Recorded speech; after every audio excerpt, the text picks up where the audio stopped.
In today's video, I'm going to teach you how to change language in YouTube Studio. Changing the language of your YouTube Studio can make managing your channel much easier, especially if English is not your preferred language or you simply feel more comfortable working in another one. In this walkthrough, I'll guide you through the exact steps, explain what to look out for on the page, and share a few small tips so you don't get lost along the way. First, make sure you're signed into your YouTube account. Open your web browser and go to YouTube's homepage. If you see the sign in button in the top right corner, click it and log in with your usual account details. Once you're signed in, you should see your profile icon in the top right instead of the sign in button. Next, move your mouse to that profile icon in the top right corner and click on it. This opens a drop-down menu with a list of options related to your account. In this menu, look for the option labeled Display Language, or something very similar.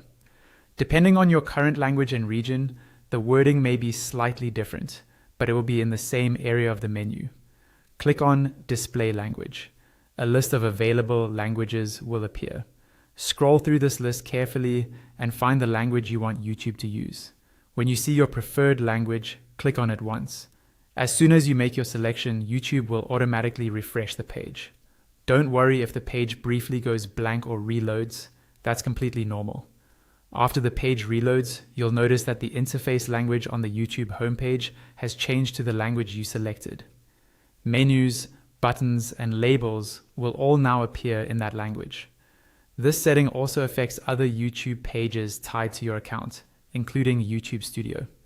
To confirm that your YouTube Studio language has changed as well, click your profile icon again in the top right corner.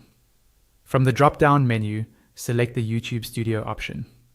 The Studio page will load, and when it does, you should see that all of the menus, navigation items, and settings inside YouTube Studio are now displayed in your chosen language. At this point, you're done. If you ever want to switch to a different language in the future, just repeat these same steps. Open the profile menu, adjust the display language, and then head back into YouTube Studio.